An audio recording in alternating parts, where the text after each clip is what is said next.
No thoughts of ultimate predators occupied Commander Ragnar's mind as he circled the last of his metallic adversaries. Two inert, sparking bodies littered the polished floor of the training chambers, their circuits fried by his precise tail strikes. Now only one remained, its red optics burning with simulated rage. Ragnar's scaled skin, a dark mottled green with patches of deep brown, glinted under the harsh lighting of the chamber.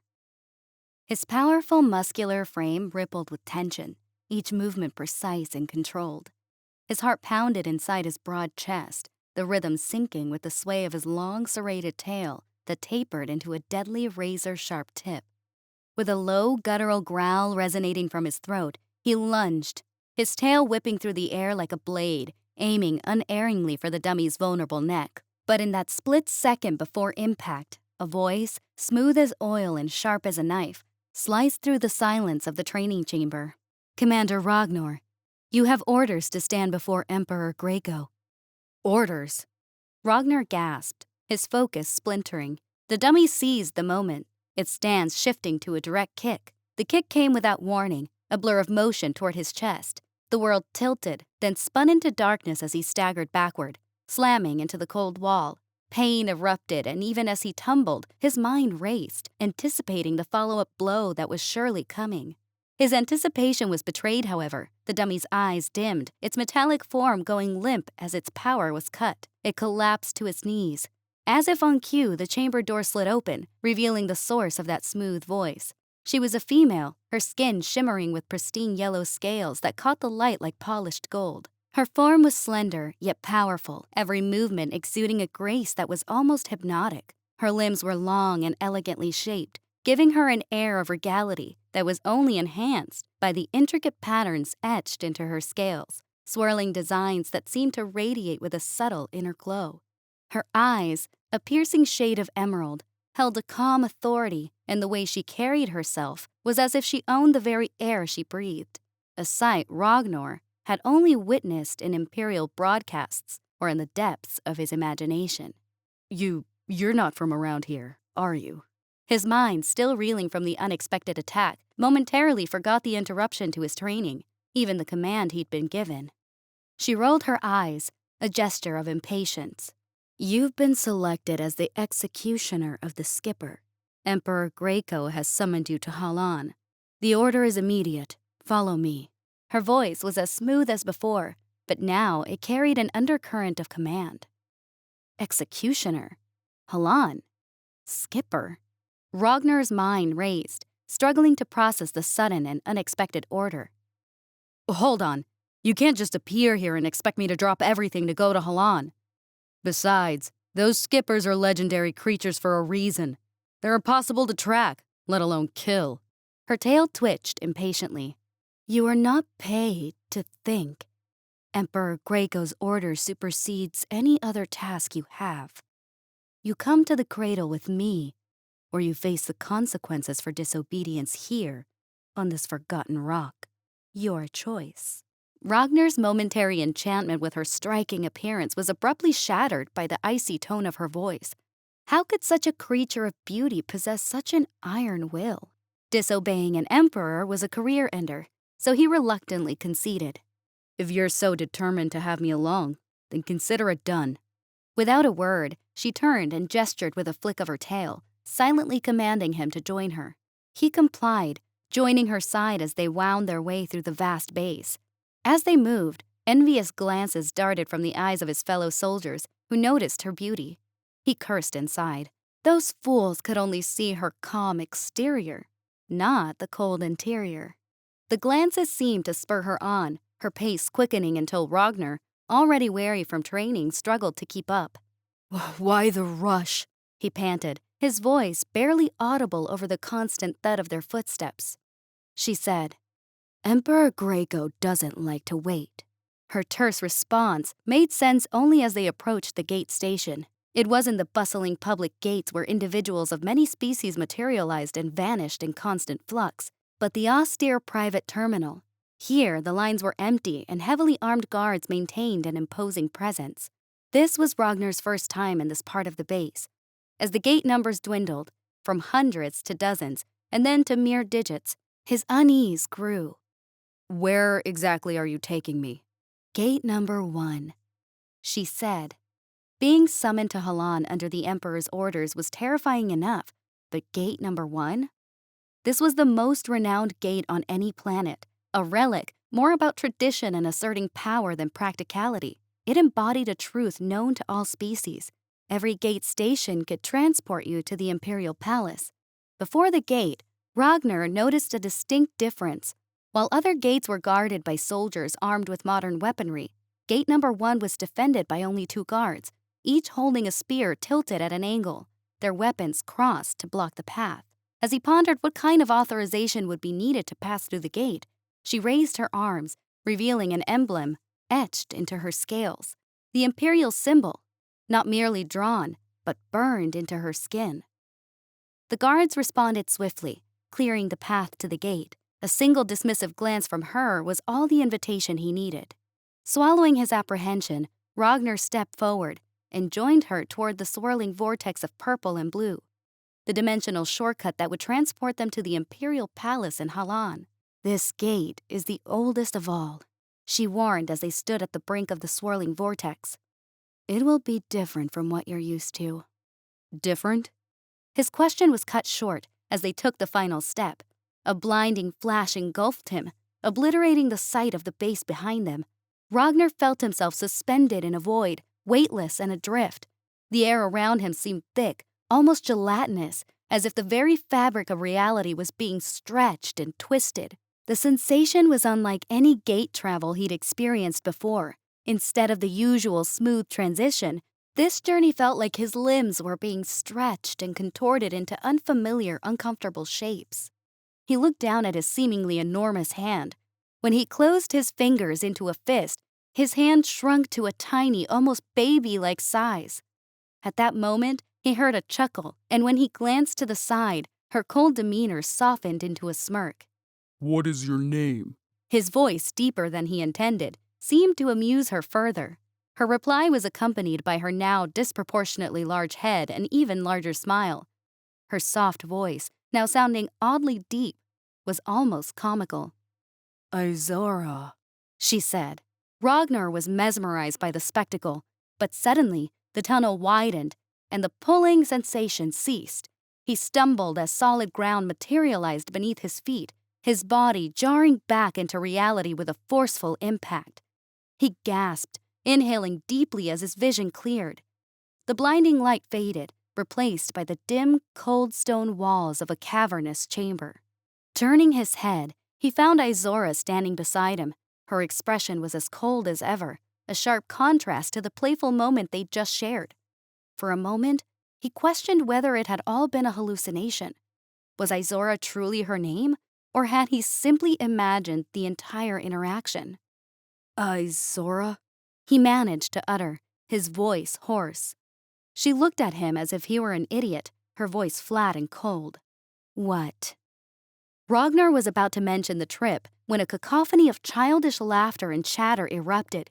He turned to see a gaggle of overly energetic children racing past the heavily armed guards and heading straight toward them.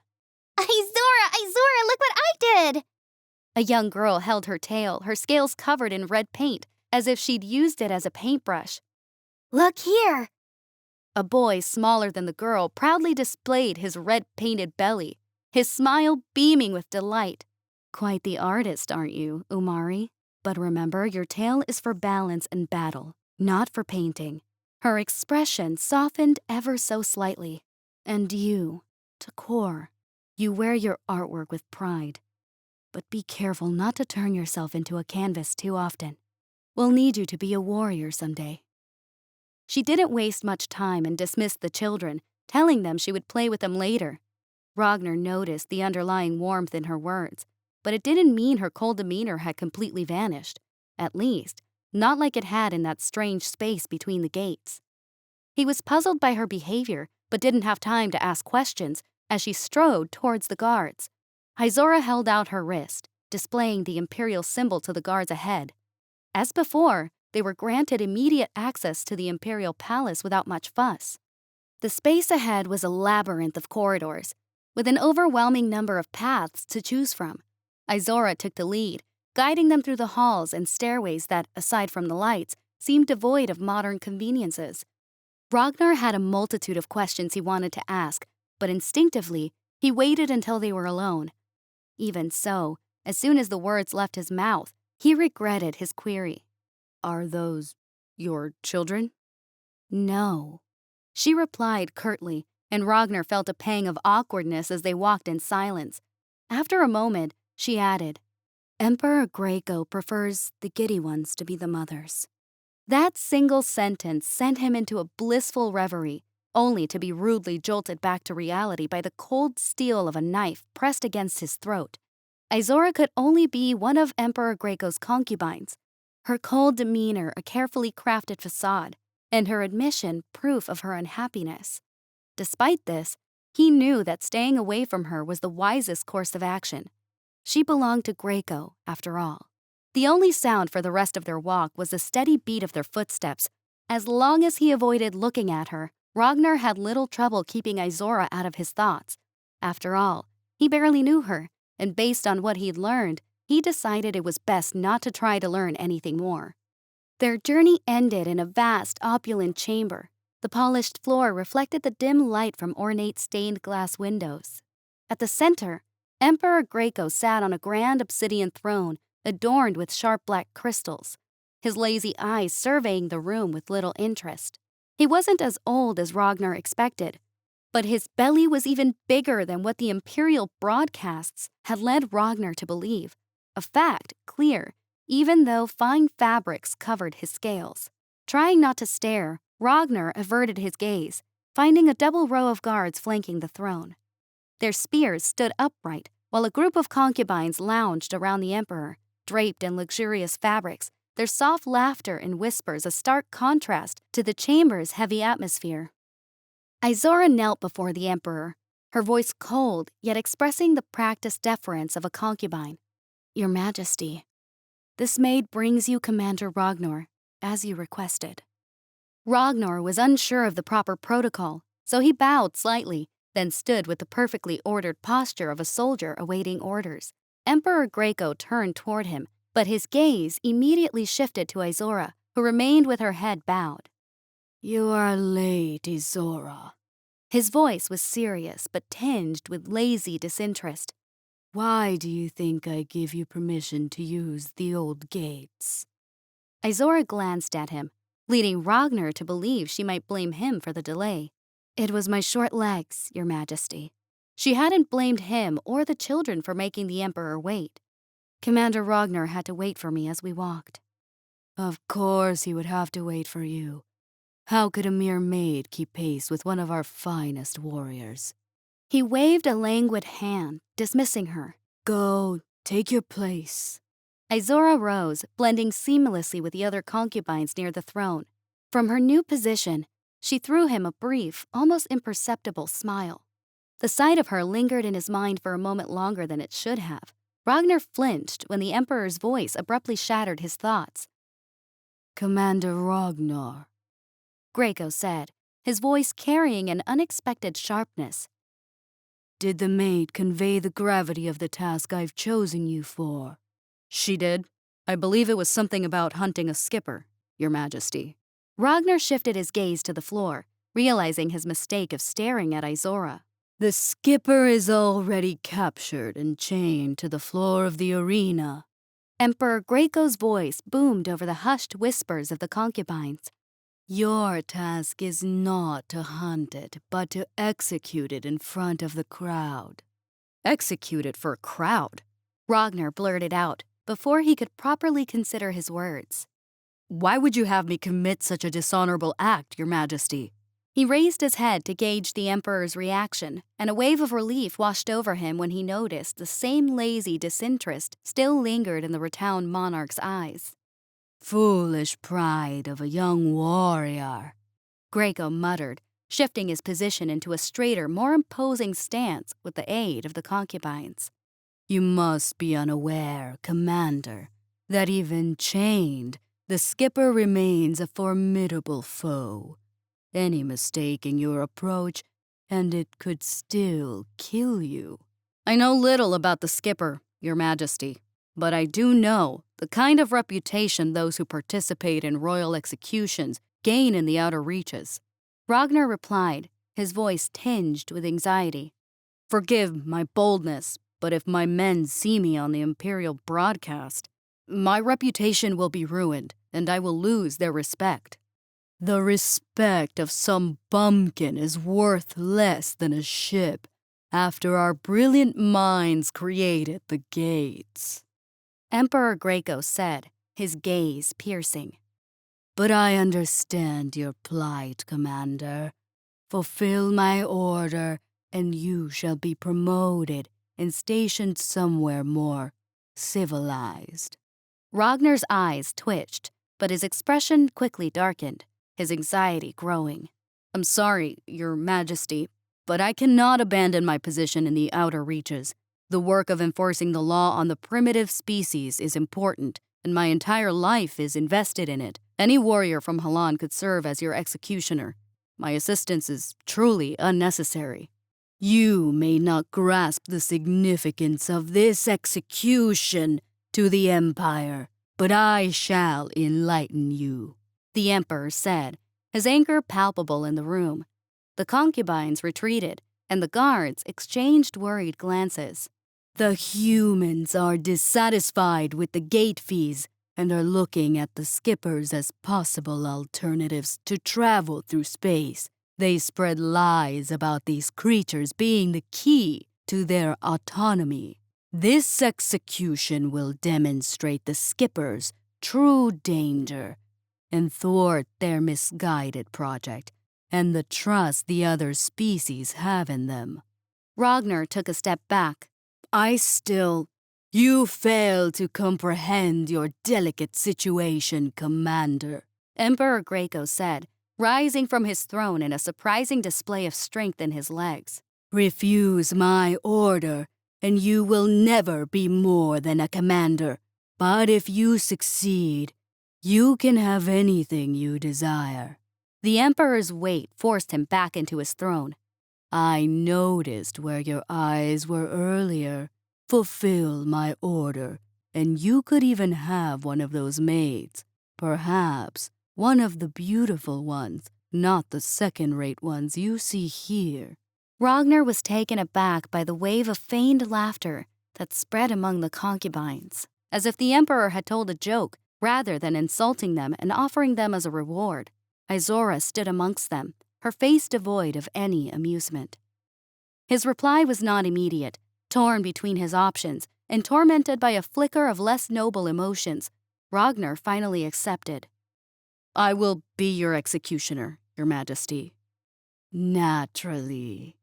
A faint smile touched Emperor Graco's lips, only to be replaced by the same disinterested look as before. You will train for 10 days before the execution.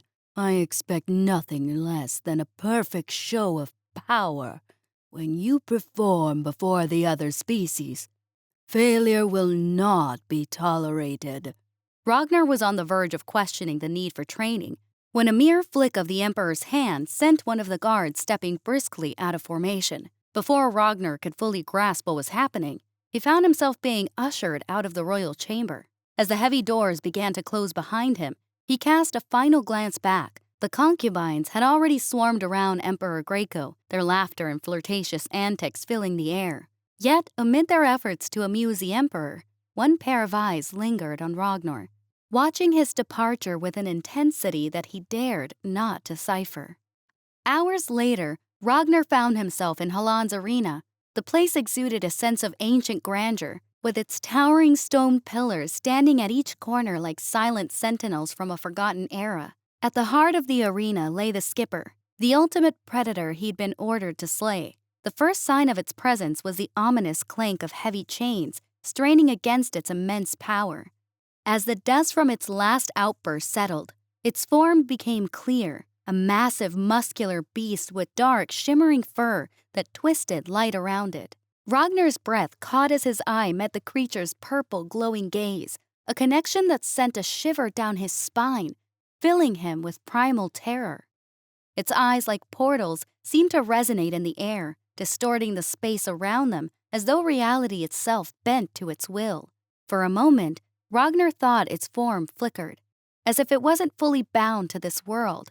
The arena trembled under the presence of this fearsome ancient beast as Ragnar stared, entranced by the terrifying presence of the beast he would have to execute. A voice cut through the tension like a blade. "Ready for your first practical training?" The abruptness of the question jolted him from his fearful reverie. "Are you the one bringing the prop weapon?" Ragnar asked, momentarily disoriented, his heart still racing from the connection he'd made with the beast. "My name's Vintar," the soldier replied, staring at the skipper. "Your weapon's over there." Ragnar turned to where the soldier pointed, his eyes landing on a bulky metallic backpack resting on the ground. Attached to it by a thick reinforced cable was a handheld laser gun, its barrel gleaming ominously, even though this wasn't the real weapon. "That looks heavy, but at least it's ranged, and the target can't move." Ragnar hadn't yet come to terms with being an executioner, but his outward demeanor showed no sign of his inner turmoil. "It's not ranged," Vintar said, delivering the unwelcome news. "By Emperor Graco's order. It was designed to be used by pressing the muzzle against the target, something about showing the might of our warriors." Ragnar stared at the weapon, then at the skipper, his mind taking a moment to process that he would have to approach that beast. "This is what I get for the countless days I spent in the training chamber," he muttered. Vintar tapped his shoulder with his tail. "You'll do well. You're the fastest evader in the Empire. All you need to do is get close and avoid the mouth." Get close and avoid the mouth. Why hadn't I thought of that? Ragnar almost laughed at the absurdity. The beast could warp reality around it. Its very name derived from its ability to skip between dimensions and traverse space like the gates. And yet he had been worried about honor. The thought was ridiculous. If he could, he'd travel back in time and smack some sense into himself with his tail. Vintar offered no response, but Ragnar noticed the expectant stares from the other guards as he reached for the prop gun. The weight of the heavy backpack settled onto his shoulders, anchoring him to the moment. The tension was palpable as heads turned to watch him take his first step into the arena. The skipper reacted instantly, its massive legs pushing against the ground, straining the colossal chains that kept it tethered not just to the arena, but to this reality. The creature, once the epitome of freedom, was now reduced to a captive, and its fury at this imprisonment was evident in every powerful movement. "Careful now. It can't skip realities, but sometimes it brings things from other dimensions here." Vintar's voice cut through the tension, his warning coming just as Ragnar's gaze locked with the skipper's. Pushing the caution aside, Ragnar sprinted, deliberately avoiding a direct path toward the beast. He needed to adjust the weight of the weapon before making a serious move. The skipper's eyes followed his every step, those glowing purple orbs seeming to analyze his every move, as if it knew this wasn't his real attempt. There was an unsettling intelligence in its gaze, a reminder that this was no ordinary beast. Ragnar quickly realized that brute force wouldn't work against a creature as intelligent as the skipper. Adapting his strategy, he moved with caution, circling the beast multiple times to acclimate to the weight of the prop weapon.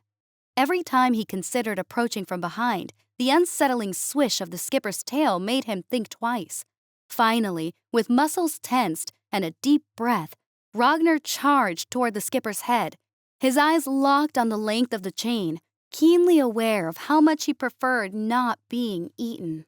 Then sudden change in his approach was immediately noticed by the skipper. Its eyes glowed ominously, and Ragnar braced himself for the unknown. But nothing could have prepared him for the space distortion that appeared above his head, followed by a massive rock materializing out of thin air. Instinct took over as Ragnar dodged. Ducking to the side with the aid of his tail, the rock slammed into the ground with a force that sent shockwaves through the arena, leaving Ragnar wide-eyed at the sight of the crater. If he hadn't moved, he would have been crushed. The open mouths of the guards signaled the gravity of the situation, and Ragnar briefly considered retreating. But he was already too close to back down. Gathering his strength, he pushed off the ground with his tail and sprinted forward. Just as another space distortion appeared, he dodged, narrowly avoiding a massive tree trunk that slammed into the earth. Now, within striking distance, his finger tightened on the trigger as the muzzle of his weapon lined up with the skipper's head. Victory seemed within reach, but Ragnar remained wary, keeping an eye on the creature's mouth and the chain's length. However, he had overlooked something crucial. In a blur of moment, the skipper's massive paw shot out, its claws slicing through air. Before Ragnar could react, the muzzle of his weapon was swatted aside, and he was yanked off balance, sent sprawling to the ground. The impact was harsh, driving dirt into his mouth as he hit the ground. Shouts of alarm from the guards reached his ears, and he glanced up to see another space distortion forming above him. Panic surged as he scrambled on all fours, his tail propelling him out of the way just in time to avoid another rock crashing down where he had been. Humbled and breathless, Ragnar retreated to safety, the guards watching with a mix of respect and concern. Vintar's voice cut through the tension before Ragnar could even catch his breath. I think I should have mentioned the claws. You think? Ragnar spat dirt from his mouth, shaking his head as he threw the heavy backpack to the ground. All he wanted was to get away from the arena and breathe some fresh air. Vintar's voice stopped him. You better get back soon, or Emperor Greco will be disappointed. Ragnar had no plans to flee, but he also saw no reason to reply. He stormed into the dimly lit corridor leading outside, his thoughts still tangled in the fight. As he hurried along, he barely noticed a hooded figure leaning against the wall. It wasn't until a sharp psst cut through the silence that he stopped and turned back, puzzled by the unexpected call. The figure pulled back its hood, revealing a familiar face. Izora? What are you doing here?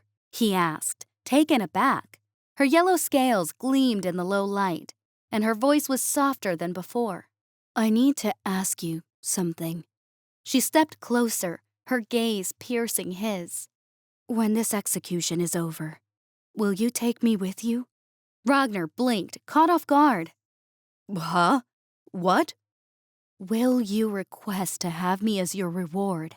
His heart nearly skipped a beat as he struggled to find words. I don't know. He admitted honestly. Izora's face fell, her voice turning cold. Is it because you want one of the beautiful ones? Is second rate not good enough for you? Suddenly, the battle with the skipper didn't seem so daunting. I just thought asking for my weight in platinum and gold might be less risky than asking for any of the Emperor's women. Her eyes softened, and she stepped even closer, her tail curling around his, pressing gently from behind. Greco has many flaws, but he always keeps his promises. Her touch and proximity sent his thoughts spiraling in directions they shouldn't go. But one detail stuck out. Is that what you call him when you're alone together? For a split second, he expected her to deny any relationship with the Emperor, but instead she surprised him. Yes, but do you want to know what I always call him in my head? Ragnar was taken aback, and before he could respond, she leaned in, her hands resting on his shoulders as she whispered in his ear. His royal Fatsy. He smirked, then burst out laughing. Izora stepped back, a smile playing on her lips. Before he could say more, she pulled her hood back on but didn't leave. I know a place away from prying eyes, she said, turning to walk down a narrower corridor. Come with me, and we can continue our conversation. Ragnar watched her figure fade into the shadows, his mind racing with possibilities. This could end badly in so many ways, and for a moment, that's all he could think about.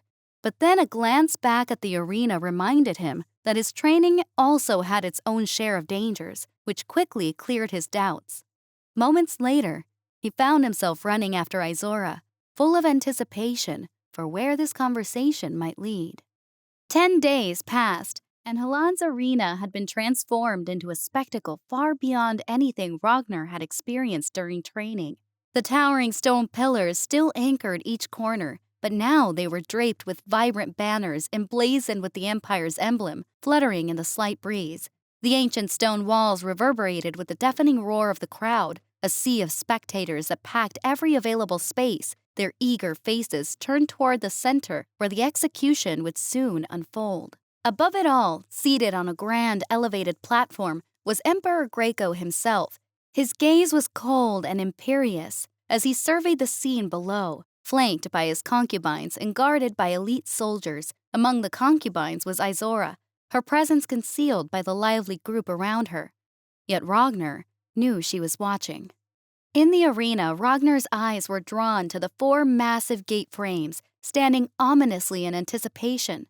They awaited the Emperor's command to activate it, from which humans and other species would enter to witness the skipper's execution.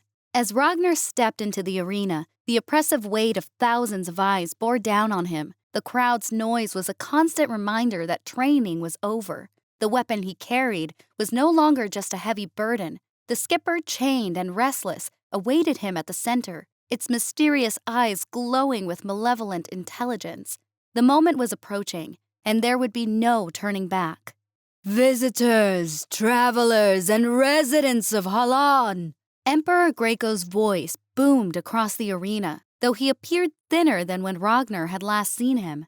Today, those who dare spread lies about our empire will witness firsthand the true power of a skipper and understand why these beasts can never replace our gates.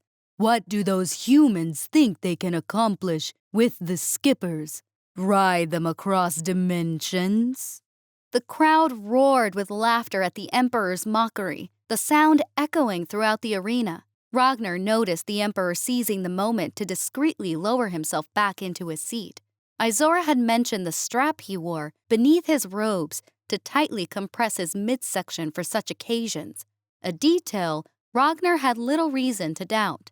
As the laughter subsided and the Emperor settled into a more comfortable position, his voice rang out again, commanding, Open the gates!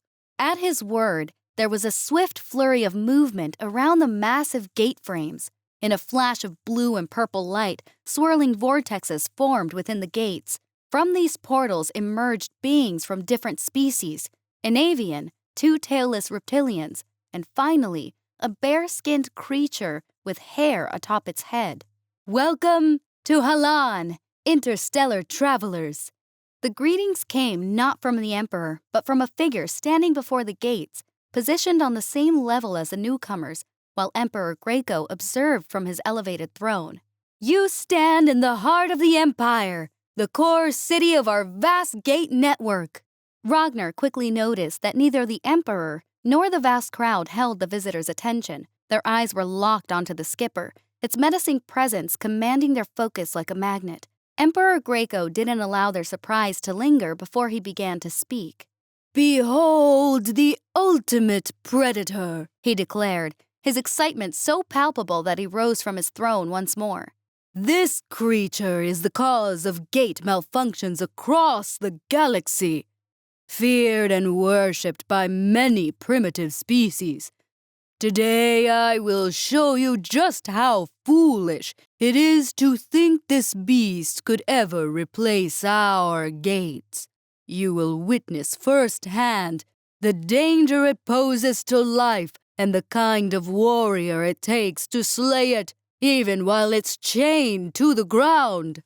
As the visitor's eyes shifted to Ragnar, who was already preparing to execute his well-rehearsed role, the human stepped forward, drawing attention away from him and toward the Emperor.